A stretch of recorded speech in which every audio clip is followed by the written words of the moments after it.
அனைவருக்கும் வணக்கம். இன்னைக்கு பார்த்தீங்கன்னா, ரொம்ப முக்கியமான விஷயம் பேச போறோம். சாணக்யா மற்றும் தினமலர் இணைந்து நடத்திய ஒரு கருத்து கணிப்பை நம்ம ரங்கராஜ் பாண்டே அவர்கள் வெளியிட்டிருக்காரு. முதல் பாகம் வந்திருக்கு. இதை பற்றி நம்ம டீட்டெயில்டாக பேச போகிறோம். ஒரு 3 நாளைக்கு முன்னாடி நான் உளவுத்துறையோட அதிர்ச்சி ரிப்போர்ட் ஒன்று அஃபிஷியலாகவே மத்திய அரசுலேருந்து எடுத்த உளவுத்துறையோட ரிப்போர்ட் ஒன்று நம்ம போஸ்ட் பண்ணியிருக்கலாம். இது நிறைய பேர் தினகரன் மற்றும் விகடன் இந்த மாதிரி நீங்கள் பார்த்துருப்பீங்க. இது நிறைய பேர் பார்க்காதவங்க நம்மளோட சேனல்லையும் பார்த்துருந்தீங்க. உண்மையிலே அது தமிழக வெற்றி கழகத்துக்கு மிகப்பெரிய ஒரு சாதகமாக அமைஞ்சிருந்துச்சு. அந்த ஒரு கருத்து கணிப்புக்கும் இப்போ அவர்களுடைய ரங்கராஜ் பாண்டே அவர்கள் வெளியிட்டதுக்கும் இருக்கிற பெரிய மாறுதல் மற்றும் இன்னைக்கு பார்த்தீங்கன்னா ரொம்பவே மோசமாக இன்னைக்கு திமுகவுடைய வேட்பாளர்கள் ஒவ்வொரு இடங்களிலேயும் செருப்படி வாங்கிட்டு இருக்காங்க. ஓட்டு கேட்க போய் ஜாதியின் பேரை சொல்லி இன்னைக்கு பல விதமாக மக்களை ஏமாத்திடலாம், இன்னைக்கு ஜாதி பேரை சொன்னால் மக்கள் ஓட்டு போட்டுருவாங்க அப்படின்ற நம்பிக்கையில் ஒவ்வொரு கிராமங்கள்லையும் ஜாதி பேரை சொல்லி உள்ளே போயிட வேண்டியது. அப்புறம் அங்கே இருக்கிற மக்கள்கிட்ட நல்ல ஒரு பேச்சுக்களும் மற்றும் பேச்சுக்களும் வாங்கிட்டு வெளியில் வந்துகிட்டு இருக்காங்க. மக்கள் அவங்கள சுத்தமாக ஏற்றுக்கிறல அப்படின்றது தான் இன்னைக்கு பெரிய ஒரு இதாகவே போயிட்டு இருக்கு. அதுதான் இன்னைக்கு சமூக வலைதளங்கள் முழுக்க பரவிக்கிட்டு இருக்கு. இது போக அக்கா கனிமொழி செல்லும் இடமெல்லாம் செருப்படின்ற மாதிரி தூத்துக்குடி விளாத்தி குளத்துக்கு ஒரு துக்கம் விசாரிக்க போனாங்க.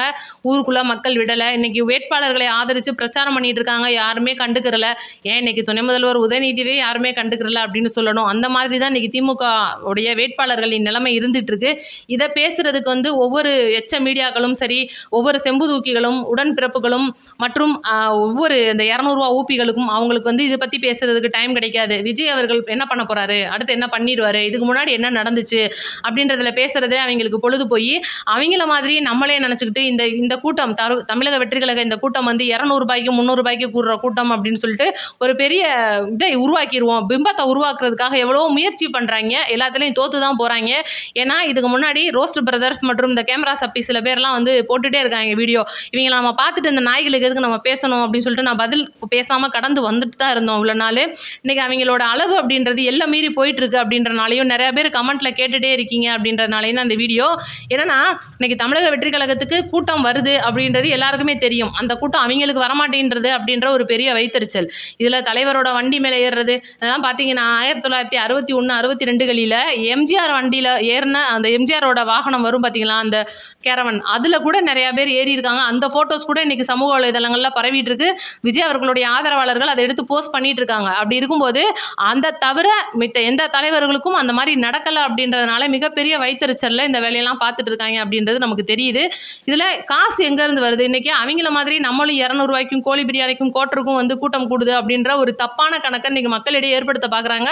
மக்கள் யாருமே அதை நம்ப மாட்டாங்க. அது எல்லாருக்குமே தெரியும். அதனால் நம்ம அவங்க பேசுகிறதையும் சரி கண்டுக்கக்கூடாது. இன்னும் பார்த்தீங்கன்னா ஒரு சில தொண்டர்கள் இன்னைக்கு தமிழக வெற்றி கழக தொண்டர் யாராவது ஒரு ஆள் விஜய் அவர்கள் மேலே தண்ணி பழத்தை கொண்டு அடிக்கிறத நம்ம கொஞ்சம் யோசிச்சு பாருங்கள். இந்த வீடியோ பார்க்குற நீங்கள் அப்படி செய்வீங்களா அப்படின்றத நீங்கள் யோசிச்சு பாருங்கள். அப்படி செஞ்ச நபர் டிவிக்கு நபராக இருப்பாரா? இன்னைக்கு என்ன தான் தலைவர் வெயிலில் வராரு, கூலிங் கிளாஸ் கொடுப்போம், ஒரு ஜூஸ் கொடுப்போம், இந்த ஒரு நபர்லாம் இளநீ கொடுத்ததுக்கே நம்ம அவ்வளோ தூரம் இன்னைக்கு கமெண்ட்டில் ரொம்ப வயசான அம்மாக்கள்லாம் கூட பதறிப்பாங்க. நான் ஷார்ட்ஸில் நிறைய இடத்துல பார்த்தேன். தம்பி பாருங்கள், நம்பி அந்த இளநியை வாங்கி குடிக்குது, ஆனால் அதில் என்ன வேணாலும் பண்ணியிருக்கலாம். இன்னைக்கு ஜெயலலிதா அம்மா இந்த மாதிரி ஆயிட்டதுக்கு காரணமே ஒவ்வொருத்தரையும் நம்புனது அப்படின்றது. இதெல்லாம் கொஞ்சம் யோசிச்சு பார்க்கணும். தலைவர் இந்த மாதிரிலாம் செய்யக்கூடாதுன்னு நிறைய பேர் நம்ம கமெண்ட்லேயே சொல்லியிருப்பீங்க. அந்த மாதிரி ஒரு சூழ்நிலை தான் நேற்றும் புதுச்சேரியிலையும் நடந்துச்சு. அந்த ஜூஸ் கொடுக்குறது, ஐஸ்கிரீம் கொடுக்குறது, அந்த மாதிரிலாம் கொடுத்தது எல்லாமே கொடுத்தாங்க. தண்ணி பழத்தை வாங்கலை அப்படின்னோடனே அந்த நபர் தூக்கி எறிகிறாரு. அந்த தண்ணி பழம் 3-4 கிலோ வெயிட் இருக்கிறது என்ன ஆகும்? அதை அந்த தமிழக வெற்றி கழக தொண்டர் செய்வாரா? தன்னோட தலைவனுக்கு அடிபட்டாலும் பரவாயில்ல அப்படின்னு யாரும் செய்வாங்களா அப்படின்றது பெரிய கேள்விக்குறி. என்னுடைய கருத்தின்படி அது தப்பாக இருக்கும். நீங்கள் என்ன கருத்து யோசிக்கிறீங்களோ கமெண்ட்டில் சொல்லிடுங்க. நான் இன்றைக்கி அந்த கருத்து கணிப்பை சொல்லிடுறேன். இன்றைக்கி நம்மளுடைய 3 நாளைக்கு முன்னாடி நான் போஸ்ட் பண்ணியிருந்த கருத்தை அதை சொல்லிடுறேன். உளவுத்துறையோட உண்மையான அதாவது மத்திய அரசு சார்பாக இருக்கிற உளவுத்துறை எடுத்த மற்றும் நிறுவனங்கள், அங்கே இருக்கிற நிறுவனங்கள் சேர்ந்தெடுத்த உளவுத்துறையோட அதிர்ச்சி ரிப்போர்ட்டின்படி இன்னைக்கு இளம் படை அப்படின்ற ஒரு அமைப்பு அப்படின்றத விட இன்னைக்கு தமிழகத்தில் இருக்கிற இளம் படை அப்படின்றவங்க 18 வயசுலேருந்து 19 வயசு புதிய வாக்காளர் அப்படின்றது அவங்கள்ட்ட எடுத்த கருத்து கணிப்பின்படி கிட்டத்தட்ட பார்த்தீங்கன்னா 78லேருந்து 83% வரைக்கும் தமிழக வெற்றி கழகத்துக்கு தான் வாக்கு செலுத்துவோம்னு கருத்து கணிப்பில் சொல்லியிருக்காங்க.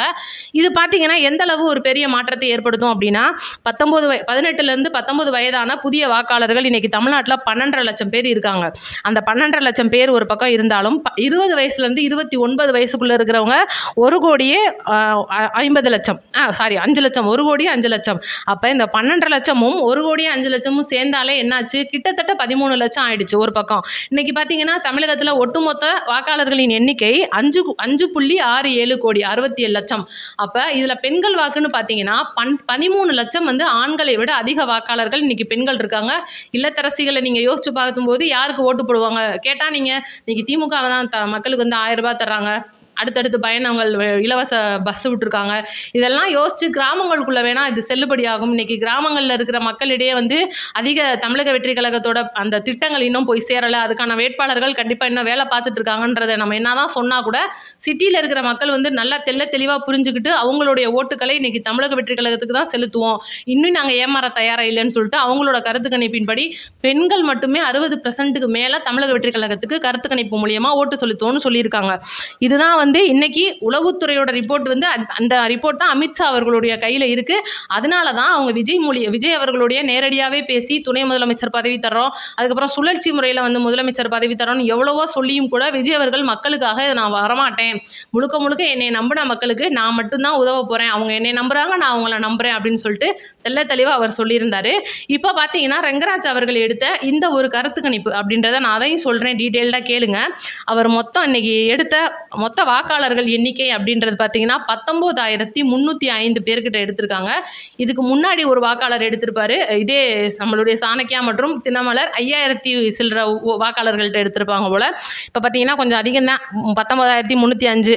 அதில் 18 வயசுலேருந்து 25 வயசு வரைக்கும் இருக்கிறவங்கள்ட்ட 20% எடுத்திருக்காங்க. 25 வயசுலேருந்து 50 வயசு இருக்கிறவங்கள்ட்ட 55%. இதில் இந்த 19,000லேயே 50 to அதுக்கப்புறம் வயசானவங்கள்ட்ட 25%. இப்போ பார்த்தீங்கன்னா அவங்கள்ட்ட கேட்கப்பட்ட கேள்வியின் அடிப்படையில் அன்னை 3 பார்ட்டாக போடுவார் போல். மொதல் பார்ட்டை இப்போ தான் ரிலீஸ் பண்ணியிருக்காப்புல. அதில் கடந்த முறை நீங்கள் யாருக்கு ஓட்டு போட்டீங்க அப்படின்ற ஒரு கேள்வியை முன்வைக்கும் போது 7% பேர் என்டிகே, ஃபஸ்ட் டைம் ஓட்டர்ஸாக இருக்கிறவங்க, அதாவது இன்னும் யாருக்குமே ஓட்டு போடாமல் இதுதான் முதல் தேர்தலாக இருக்கிறவங்கன்னு பார்த்தீங்கன்னா 9%, பிஜேபிக்கு ஓட்டு போட்டவங்க 11%, ஏடிஎம்கேக்கு 31, அண்ணன் எங்கே வந்து நிற்கிறார் பாருங்கள், டிஎம்கேல 42%. ஏன்னா இங்கே வந்து நம்ம பர்சன்டேஜை குறைச்சிருந்தோம்னா எப்படி இப்போ டிஎம்கே ஆட்சியில் இருப்பாங்க அப்படின்னு பெரிய கேள்விக்குறி வரும். அதனால் அண்ணன் கரெக்டாக அதை மட்டும் விளாண்டாப்புல. அடுத்து மத்திய அரசோட நிலைப்பாடு எப்படி இருக்குது அப்படின்னு மக்கள்கிட்ட கேட்டிருக்காங்க. அதுக்கு மக்கள் என்ன சொல்லியிருக்காங்க, மோசம்னு சொல்லிட்டு 20% சொல்லியிருக்காங்க, சூப்பர்னு சொல்லிட்டு 32%, பரவாயில்லப்பா ஏதோ நல்லா பண்ணுறாப்புல பிரதமர் மோடி அப்படின்னு 48% சொல்லியிருக்காங்க. கிட்டத்தட்ட இது அப்படியே பார்த்தீங்கன்னா இதுக்கு முன்னாடி எடுத்த கருத்து கணிப்போட ஒத்து போகுது. அந்த 5000 பேருக்கு மட்டும் எடுத்த வாக்காளர்களில் 19,000 பேர் எடுத்தாலும் அதே கருத்து கணிப்பு தான் வந்திருக்கு அண்ணே சொல்கிறதின்படி. இன்னைக்கு இதுதான் வந்து இந்த 2 கேள்வி ரொம்ப முக்கியம். அதுக்கப்புறம் பார்த்தீங்கன்னா அவர் வந்து நிறைய கேள்விகள் கேட்டிருக்காரு. இன்னைக்கு ஈரானோட போர் போயிட்டுருக்கு, இந்திய பிரதமரோட நிலைப்பாடு நல்லா இருக்கா, இந்திய பிரதமர் வந்து இந்த போரை நல்ல விதமாக கையாண்டிருக்காரா அப்படின்ற கேள்விலாம் நிறையா கேட்டுட்டு இருக்காப்புல. நம்மளுக்கு அது இப்போதைக்கு தேவையில்லை, முழுக்க நம்மளுடைய தமிழக அரசியலுக்கு என்ன வேணுமோ அப்படின்றது தான் நமக்கு முக்கியம் அப்படின்றனால நம்ம அதெல்லாம் பெருசாக எடுத்துக்கல. இப்போ அடுத்தடுத்து என்ன வரப்போகுதுன்னா நம்மளுடைய ரங்கராஜ் பாண்டே அவர்கள் ஒட்டுமொத்தமாக என்ன சொல்ல வராருன்னு கேட்டிங்கன்னா, இன்னைக்கு தமிழ்நாட்டை பொறுத்த வரைக்கும் அதிமுகவுடைய என்டிஏ கூட்டணி அப்படின்றது முதலிடத்தில் இருக்குது. கிட்டத்தட்ட ஒரு 43% 48% அவங்களுக்கு தான் ஓட்டு கிடைக்கும். அதனால் எடப்பாடி அவர்கள் தான் முதல்வர் ஆவார் அப்படின்னா சுற்றி முற்றி இவ்வளோ பெருசாக சுற்றி அன்னை மூக்க தொடுறதுக்கு காரணமே இதுதான். எடப்பாடி அவர்களை முதல்வர் வேட்பாளராக இன்றைக்கி மக்கள் வந்து ஏற்றுக்கிட்டாங்க. இருக்கிற ஸ்டாலின் அவர்கள் வந்து இன்றைக்கி மோசமாக செயல்படுறார் அப்படின்னு கிட்டத்தட்ட 40%க்கு மேலேயும் பரவாயில்லை அப்படின்னு ஒரு 40%, ஏதோ செஞ்சுருக்காருப்பா போதும் அப்படின்னு ஒரு 20% சொல்ல வர்றாப்புல. இனி அடுத்தடுத்த பாட்டுகளில் என்ன தான் சொல்ல வராருன்றதை நம்ம மொத்தமாக பார்ப்போம். அப்போ இவ்வளோ நாள் வந்து எடுத்து கொடுத்துக்கிட்டு இருக்கிற மத்திய அரசோட உளவுத்துறையோட ரிப்போர்ட் தப்பு, நம்ம ரங்கராஜ் பாண்டே மற்றும் தினமலர் எடுத்த கருத்து கணிப்பு அப்படின்றது உல்டாவாக இருக்கும்போது இன்னைக்கு நான் ஏற்கனவே சொல்லியிருக்கிற மாதிரி நம்மளுடைய உளவுத்துறையோட ரிப்போர்ட்டின்படி இளம் படை அப்படின்றது இன்னைக்கு தமிழக வெற்றி கழக கையில் இருக்கும்போது புதிய வாக்காளர்கள் அப்படின்றதுக்கு 12.5 லட்சம், பெண்களோட வாக்கு அப்படின்றது ஒரு 13 லட்சம். நீங்கள் ஒன்றுமே இல்லை, குத்து மதிப்பாக ஒரு வீட்டுக்கு 2 ஓட்டு, ஒரு ஓட்டுன்னு வச்சா கூட ரேஷன் கார்டின் படி 2.25 ஓட்டு வந்து இன்றைக்கி தமிழக வெற்றி கழகத்துக்கு போகுது. அப்போ எவ்வளோ பெரிய ஒரு ஸ்கேம் வந்து இந்த கருத்து கணிப்பின் அடிப்படையில் நடந்துகிட்டு இருக்கு. இங்கிட்டு பார்த்தீங்கன்னா போல் ட்ராக்கர் அப்படின்னு டிஎம்கேவுடைய நிறுவனம் அப்படின்றது சுற்றி முற்றி பார்த்தா பின்னணியில் பூரா திமுக தான் அந்த நிறுவனத்து. அப்போ அவங்களோட கருத்து கணிப்பு எடுக்கும்போது அவங்க ஜெயிச்சிடுறாங்க, இவங்க நிறுவனத்தோட கருத்து கணிப்பு எடுக்கும்போது இவங்க ஜெயிச்சிடுறாங்க. ஆனால் ஒட்டு மொத்தமாக மக்கள் அப்படின்ற மக்கள்கிட்ட இருக்கிற மக்கள் சக்தியை கரெக்டாக அவங்க எடுத்துக்கிட்டு இருக்கிற கருத்து கணிப்பில் போடுறாங்களா அப்படின்னு கேட்டால் கிடையவே கிடையாது. அப்போ இன்னைக்கு கருத்து கணிப்பில் திமுக ஜெயிக்கிறதா தப்பா இருக்குது. அப்போ எல்லாரும் திமுக ஓட்டை போட்டு விட்டுருங்க. அப்போ தான் அவங்க சொன்ன தேர்தல் அறிக்கை வந்து அந்த 2,500 ரூபா வரும். அடுத்தடுத்து ஓசியில் பஸ்ஸில் போகலாம், மாதம் 1000 ரூபா 2 ரூபா வந்துடும் காசு, எல்லாமே நம்மளுக்கு ரைட்டு நடந்துடும். இப்போ அதிமுக காரங்க சொல்கிற மாதிரி அது போக 8,000 ரூபா கூப்பன் வந்துடும் அப்படின்ற ஒரு நிலைப்பாடுக்கு மக்கள் போவாங்க. அதிமுகவுக்கு இன்னைக்கு எடப்பாடி தான் போகிறாராம், அதனால் டக்குன்னு நம்மளும் அவருக்கு ஓட்டை போட்டு விட்டோம்னா ஃப்ரிட்ஜு தந்துடுறாப்புல, மாதம் 2500 காசு தந்துடுறாப்புல, ஆண்களும் சேர்ந்து பஸ்ஸில் இலவசமாக போகலாம், ஆட்டோக்காரங்களுக்கு 75,000 மானியம் தந்துடுறாப்புல அப்படின்னு சொல்லிட்டு கூட்டம் வந்து ஒரு பக்கமாக சாயறதுக்கான வாய்ப்புகள் அப்படின்றது அதிகமாக இருக்குது. இப்போ வரைக்கும் யோசித்தபடி தமிழக வெற்றி கழகத்துடைய திட்டங்கள் அப்படின்றது கிராமப்புறங்களில் போய் சேர்றதுக்கும் அந்த விசில் சின்னத்தை கொண்டுட்டு போய் சேர்க்கறதுக்கும் வேட்பாளர்கள் ரொம்பவே கடுமையாக உழைச்சிட்டு இருக்காங்க அப்படின்றதும், இன்னைக்கு தமிழக வெற்றி கழகத்துக்கு தான் கருத்து கணிப்பில் அதிகப்படியான இடங்கள் கிடைக்கும் அப்படின்றதும் பொதுவாக இன்னைக்கு நம்ம ஒரு நார்மலான நம்ம மாதிரி இருக்கிற யூடியூப் சேனல் நீங்கள் போய் மக்கள்கிட்ட போய் கருத்து கேட்டிங்கன்னா கண்டிப்பாக 10ல் 7 8 பேராவது தமிழக வெற்றி கழகம் சொல்லுவாங்க.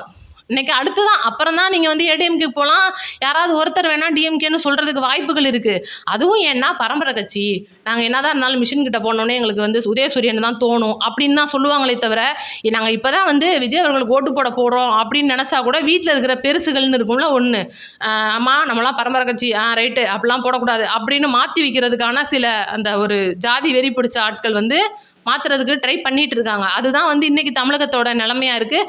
கருத்து கணிப்பில் இன்றைக்கி தமிழக வெற்றி கழகம் அப்படின்ற கட்சி தான் முதலிடத்தில் இருக்குது. இதை மறுக்கவும் முடியாது, ஒன்றுமே செய்ய முடியாது. ஆனால் மக்களுடைய மனசை குழப்புறதுக்கு ஏகப்பட்ட வேலைகள் நடந்துட்டுருக்கு. நீங்கள் எதையுமே நம்பாதீங்க அப்படின்றது தான் நம்மளுடைய கருத்து. அடுத்தடுத்து நோட்டிஃபிகேஷன் ஆன் பண்ணி வைங்க. சேனல் வீடியோ போட்டோன்னே உங்களுக்கு டான் வந்துடும். சேனலில் கமெண்ட் சொல்லிட்டு போயிருங்க. நன்றி, வணக்கம்.